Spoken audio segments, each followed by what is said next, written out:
আমি পড়েছি মহামূল্যবান পবিত্র কালাম মাজিদ থেকে আয়াতে পাক তেলাওয়াত করেছি, তেলাওয়াত করার সৌভাগ্য হাসিল করেছি। এমন এক কিতাব, যে কিতাব সারা বিশ্বের ভিতরে বিরল। জোরে পড়েন সুবহানাল্লাহ। সুবহানাল্লাহ বিহামদিহি। এমন দরবারে আল্লাহ পাক আপনাকে আমাকে নিয়ে এসেছেন বা আসতে পেরেছি। সুবহানাল্লাহ। যেখানে আরাম করছেন গাউসুল আজমের আলা আওলাদ সুবহানাল্লাহ সৈয়দ শাহ গোলাম আলী দস্তগীর পীর রহমতুল্লাহ আলাইহি সুবহানাল্লাহ। কিছু লোক আপনার দরবারে আসলো আর মোনাজাতের জন্য বলল, হুজুর আমার জন্য দোয়া করে দিন। হুজুর হাত উঠালেন আর বাহাকে লা ইলাহা ইল্লাল্লাহ। মুরিদ বলল, হুজুর দোয়া করলেন তো কিছুই তো বললেন না, জান ভরলো না। তো সরকার গোলাম আলী দস্তগীর পীর রহমতুল্লাহ আলাইহি বলতে আছেন, আমি কাকে নিয়ে দোয়া করলাম সেটা মানা রাখে না, কাদেরকে নিয়ে দোয়া করলাম সেটা বড় কথা নয়। আল্লাহ দেখেন কার হাত উঠেছে। ও ব্যক্তি যার মা শান ও শওকতকে আল্লাহ পাক বুলন্দ বালা করে দিয়েছেন। সুবহানাল্লাহ বিহামদিহি। আল্লাহ পাক আপনার আমার নবীকে সারা জগতের জন্য রহমত করে দুনিয়ার বুকে প্রেরণ করেছেন। আল্লাহ পাক পুত্রকে নিয়ামত করেছেন আর নিয়ামতের হিসাব হবে। পুত্র সন্তানকে আল্লাহ নিয়ামত করেছেন আর বেটি আল্লাহর रहमत। सुभानअल्लाह। बेटा अल्लाह की नियामत है, लड़की बेटी अल्लाह की रहमत है। कुर्बान जाऊं उस फातिमा पर। ए मेरी फातिमा तू ज़हरा, अब पर लाखों सलाम, अब पर लाखों सलाम। आप उनके लिए भी रहमत है जो सरापा रहमत बन के आया है। दरवाजाते आराम करते आছেন। আল্লাহ পাক হযরত আলী কাররামাল্লাহু ওয়াজহাহুকে ঈমানে কুল করে দুনিয়ার বুকে পাঠিয়েছেন।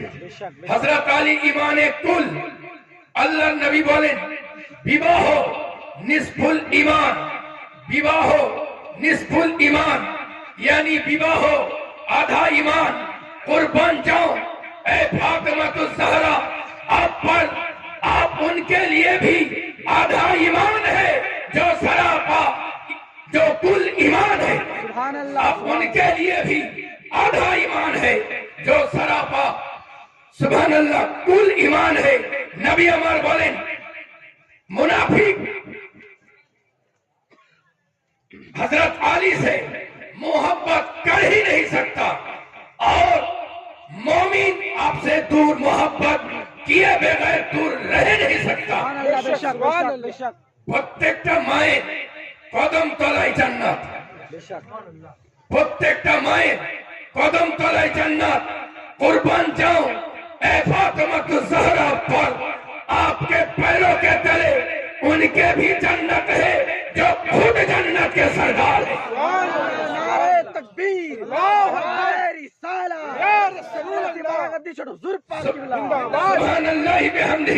अल्लाह गनी ये हमार प्यारा सुभान अल्लाह हमार प्यारा रसूल पाक साहिब लौला के अल्लाह पाक बेमिसाल করেছেন। তা আবু বকর সিদ্দিক আমার নবীর কাছে এসেছেন, আল্লাহ পাক তাকেও বেমিসাল করে দিয়েছেন।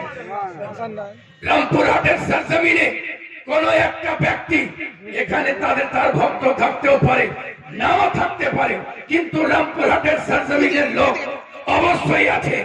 কোন একটা ব্যক্তি যিনি আবু বকর সিদ্দিকের শানে বাজে কথা বলেন, শানে বাজে কথা বলেন, তাদের জানা উচিত যে সুবহানাল্লাহ বিহামদিহি সারা জগতে আজ তিনি একাই আলে রসুল নাই, আরো ভারতে আলে রসুল রয়েছে। যে আবু বকর সিদ্দিক আমার নবীর জন্য একটা দুইটা দুই দিন নাই 30টা বছর নিজে দরওয়াজার সামনে দাঁড়িয়ে রয়েছেন। তার শানে এত বড় বেয়াদবি সারা জাহান সহ্য করতে পারে বালা শরীফের আলে রসুল।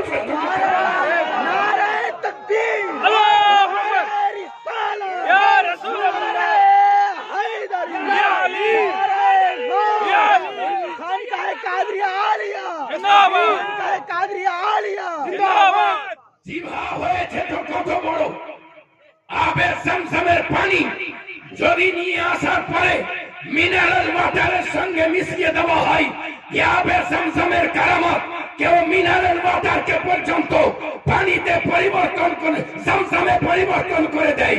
কিন্তু এই জমজমের পানি যেটা মিশানো হয়েছে এটাতে দাগ পড়তে পারে, লেলো পড়তে পারে, দাগ পড়তে পারে, কিন্তু যেটা ডাপার থেকে কুয়া থেকে আনা হয় এ পানিতে কোনো লেলো পড়ে না। 10 বছরের পরেও মুফতি আলিমউদ্দিন সাহেবের সঙ্গে একটাতে জালসাতে ছিলাম, আপনি বলছেন আমার কাছে 10 বছরের জমজমের পানি আছে। এ জমজমের কারামত যেটা অরিজিনাল পানি 10 বছর তো 10 বছর, 20 বছরেও কোনো দাগ আসে না, লেলো পড়ে না। আমি বলতে চাই হযরতে ইসমাইল সবিউল্লাহ পা মুবারকে লেগে যাওয়ার কারণে যদি ওই পানিতে লেলো না পড়ে তো প্যারা মুস্তাফার পায়ে আবু বকর লেগেছেন, হযরতে প্যারা মুস্তাফার পায়ে তালহা লেগেছেন, হযরতে প্যারা মুস্তাফার পায়ে মুআবিয়া লেগেছেন। এতে যেমন কোনো কালার পাল্টাই নাই, রং পাল্টাই নাই, তেমনি আমার রাসূলের প্যারা সাহাবীদের না রং পাল্টেছে না কালার। আল্লাহু আকবার। ইয়া রাসূলুল্লাহ মুহাম্মদ আল কাদরি, মুহাম্মদ আল কাদরি। এত বড় জিভা, সুবহানাল্লাহি বিহামদিহি, কত বড় জিভা। তিনি বলতে আছেন যে যারা আহমদ রাজা খান, হ্যাঁ তিনি আমারও ছোট। বলে তুমি কি করে বুঝলা? আমি রামপুরহাটের সরজমিনে মিলাদে বলছিলাম, তুমি কি করে বুঝলা আহমদ রাজা খান? তুমি এই জন্য বুঝলা তো আহমদ রাজা খান তোমাকে ঘাড়ের ওপরে তুলেছে, তোমাকে না হয় তোমার বাপকে, না হয় তার বাপকে, না হয় তার বাপকে তুলেছে ঘাড়ের ওপরে। এই জন্য আহমদ রাজা খানকে তুমি নিচু নজরে দেখতে আছো, কিন্তু একবার দেখলে না সুবহানাল্লাহ, আল্লাহ পাক যাকে পালকিতে উঠিয়েছিলেন তিনি নিসবতে রাসূল, কিন্তু আলা হযরত আল্লাহর বন্ধু আল্লাহ পাক তার ওলিকেও মায়ুস করেন না, নিসবতে রাসূলকেও মায়ুস করেন না। সুবহানাল্লাহ, সুবহানাল্লাহ। পালকিতে যেমন আলে রাসূলকে তুলিয়েছেন, তা আল্লাহ এখানে হিকমত দেখিয়ে দিয়েছেন। এ আলে রাসূল শুনে রাখো, নিসবতের কারণে তোমাকে আলা হযরতের মতো যোগ্য আলেমের ঘাড়ে যেমন তুলিয়ে দিয়েছি, তেমনি হিকমতান তোমার কাঁধেও আলে রাসূলকে বল আহমদ রাজাকে বসিয়ে চালিয়ে দিয়েছি। হায় হায় হায় হায়। ইয়া রাসূলুল্লাহ, ইয়া আলী, नहीं छोड़ेंगे। সুবহানাল্লাহ, আল্লাহ গনি। হযরতে বাহলুল দানা বড় পীর, ঠিক না? ঠিক, এটা বলে শেষ কথা। আহমদ বাহলুল দানা অবশ্যই বড় পীর, উনি জান্নাত বিক্রি করে দিয়েছেন, আর আমি জান্নাতের চাবি দিয়ে দিতে আছি। নেবেন না জান্নাতের চাবি? যারা বলেন নেবেন না, নেবেন তো হাত উঠান। জান্নাতের চাবি নেবেন তো হাত উঠান। জি, জান্নাতের চাবি নেবেন তো হাত উঠান। জি সুবহানাল্লাহ, আল্লাহ গনি। এবার আমাকে একটা চাবি দেন, দেন না? যার চাবি সে দিয়েছিলেন মনে হয়। চাবি আছে তো, ওই যে ব্যাগে আছে, ব্যাগে দিয়ে দিয়েছে, দিয়ে দিয়েছে। ওই চাবি এই দেখেন চাবি, 1 2 3 4 5টা দাঁত আছে, ঘাট আছে, দাঁত আছে, আছে না নাই? বলেন না আছে। এখন যদি এই নিচেকার এই কয়টা ভেঙে যায় তো যে তালার চাবি ওইটা খুলবে না, খুলবে না। যদি যতই ও তালাকে যদি বলি এটা তোমারই চাবি, খুলবে না, খুলবে না। কেন? দাঁত ভেঙে আছে, একটা কাঁটাতে একটা দাগে খুলবে না। তার কারণ ওখানে যেমন এখানে 3টে দাঁত আছে, ওখানেও 3টে লিভার আছে। তো সারা জগতের দৌলতকে বিক্রি করার পরে যদি এক জায়গায় রাখা হয়, রাখার পরে জান্নাত ক্রয় করবার চেষ্টা করা হয় তো জান্নাতে একটা ছড়ি রাখার জায়গাও পর্যন্ত পাওয়া যাবে না। যখন এত মূল্যবান তালা মারা থাকবে না, থাকবে না, থাকবে। তা আমি চাবি বললাম আমি দিতে আছি, কিন্তু আমি কোথাও পেয়েছি তাই দিতে আছি। আমার নবী বলেন আসসালাতু মিফতাহুল জান্নাহ, নামাজ জান্নাতের চাবি। এ আমার প্যারা, যখন এই কাঁটা তিনটে চারটে দাঁত ভেঙে গেলে যেমন একটা দাঁতে যাও তালা খুলবে না, তেমনি চুম্মা চুম্মা ঘুচালেও তালা খুলবে না। সুবহানাল্লাহ, সুবহানাল্লাহ, আল্লাহু আকবার।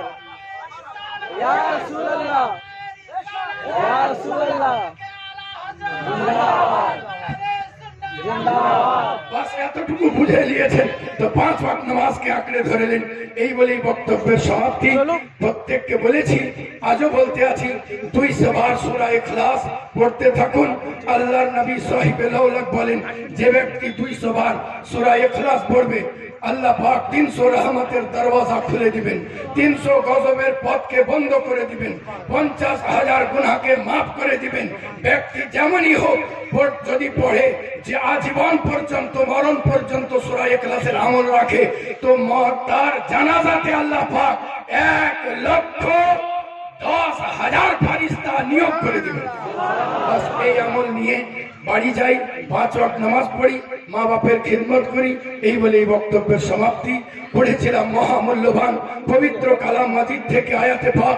আল্লাহ বলেন, কুল, হে রাসূল আপনি বলে দিন, ইন যদি কুনতুম তোমরা তুহিব্বুন আল্লাহ, আল্লাহকে ভালোবাসতে চাও, হে নবী আপনি বলে দিন, ফাত্তাবিউনি, হে আমার প্যারা মুস্তাফা সাল্লাল্লাহু আলাইহি ওয়াসাল্লাম আপনি বলে দিন আমার সঙ্গে বাফাই করো। নবী যদি আপনার সঙ্গে ভালোবাসা রাখবে, আল্লাহ বলেন ইউহিব্বুকুমুল্লাহ, আল্লাহ তাকে ভালোবাসবেন, আর আল্লাহ যাকে ভালোবাসবেন ওয়ায়াগফির লাকুম যুনুবাকুম, আল্লাহ তার বিগত জীবনের গুনাহকে maaf করে দিবেন। আল্লাহু গফুরুর রহিম। আসসালামু আলাইকুম ওয়া রাহমাতুল্লাহি ওয়া বারাকাতুহু। মুরিদ আর আমার কিসমতে যদি আপনারা থাকেন, আপনার কিসমতে যদি আমি থাকি, মুরিদ পরে হবেন। যাবার সর কুরসি ঝুঁকে তাজমে মোহাম্মদ রাসূলুল্লাহ কে লিয়ে পড়লো সালাম ও মুমিন।